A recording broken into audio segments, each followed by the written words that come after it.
Hello, I'm Chris. This is Gross Models. Welcome to issue 23 of building the Back to the Future Delorean. As ever, we'll have a look through the parts and then we'll go through the magazine and then we'll get to the actual building part of it. Interestingly enough, the magazine they've sent me is the wrong one, but the parts they've sent me are the correct ones. It's got the brackets for fitting the other transmission, not the one that I've got, but the parts they've actually sent me are the correct ones. That's that one. So that would be there. So the parts do line up correctly for my part, not the magazine part. So that's good, but bad that they sent the wrong magazine, but good that it still works. All of this is all the same as far as I can tell. It's this bit that's different because mine don't fit like that, but mine fit the parts. So all good so far. The actual information in the magazine this time around is again somewhat lacking. We've just got a close-up of the engine, which is not in good shape. The engines apparently were rubbish and probably couldn't get to 88 in the real world, even with lightning, it says. We've also got the Time Traveler's Guide to the plutonium case. Now, next issue is not the next issue. They haven't sent me 24. They sent me 25 instead. So I'm assuming 24 is out of stock at the moment, but I can build some of 25 and then come back and do this later. If you're watching this in the future, then hopefully everything is all back in order and everything's as it should be. But be warned that if you're watching this live now, as it were, then next part won't be next part. So that's that. I'll clear the bench, I'll get ready for the build, and we'll get this part together. Right, this looks like a fairly easy assembly stage. As I say, these two parts are different to the instructions but correct for my build, which I'm happy. It might be coincident that they got that sent through right, but yeah, as I say, these two bits line up like that. On the other transmission they go more horizontally, but to begin with, we're attaching this piece to here. It just goes on there like that. We've just got two holes for two AM screws, which they've supplied AM screws. Get two of those out, get that assembled in there, and then we can progress. I'll just get one screw through there and into the engine itself, then get the other one in and lined up before I go back and tighten up the first one again. That's that. At the end of the last issue, you would have seen me playing around with the fuel tubes and things. I have put those back where they should be, and they're all installed correctly now. Whether they stay installed correctly until the end of the build, we'll have to wait and see. I reckon they're going to get caught and pulled out at some point, but you know, there we go. Right, I need an AP screw for the next stage, which is basically putting these two parts together. How do they go together? That's got that that way round, and then that is that way round. So it just goes in there like that, with the screw coming in from this side. Does that. It will rotate to wherever, so I assume these two have got to be lined up with each other. So I'll get that lined up and then we'll tighten it down. I'm sure we can maneuver and move it and rotate it if needed. Get that like that. We'll see how that goes. I need another AP screw.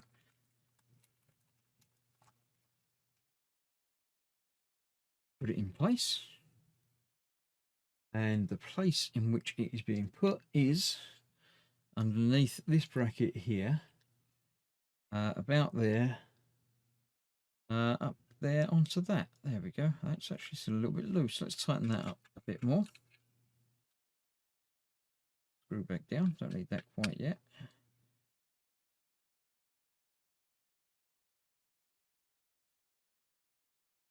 A little bit tighter. The trick is finding somewhere to hold it while you're tightening it to make sure it goes where it should go. A little bit wobbly. Let's try a little bit tighter.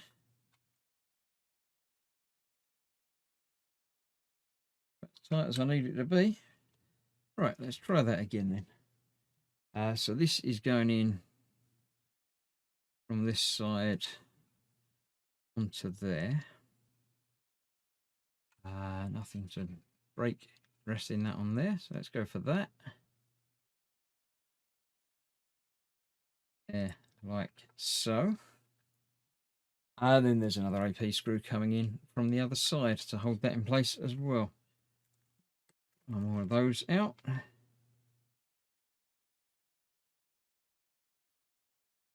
other bit did need to line up properly, and it pretty much has to, otherwise it wouldn't fit together like that.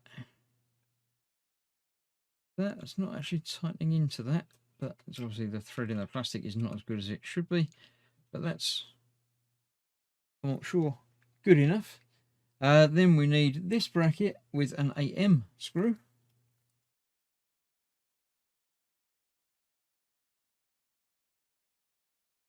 So that's going that way round. It's going over the pin on that and that screw hole there. So hole there, that's going to go over that. That will go through there. Yeah, not like that. It's not right. Let's get that through there. Come on. Do that, right. That will go into there. That. And before I tighten that down, I can maneuver things. Get that lined up. And through there.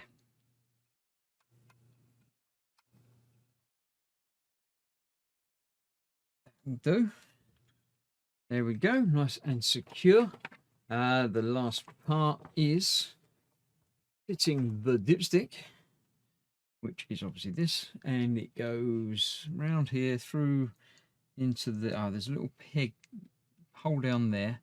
It's got to go through there. Jesus. Through there and into there.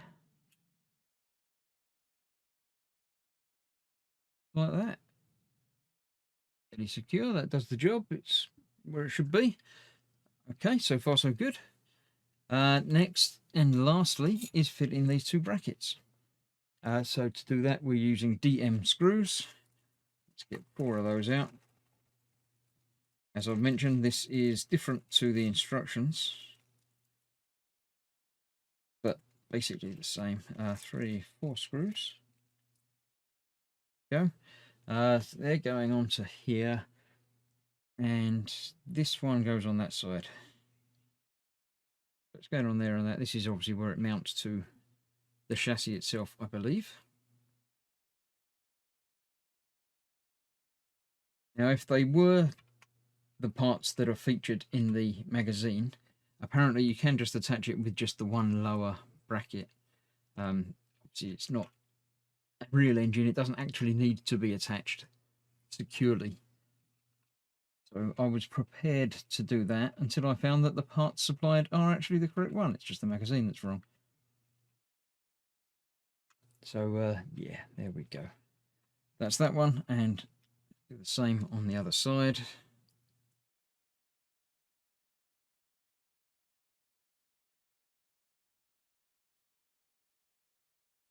And that is just about that. As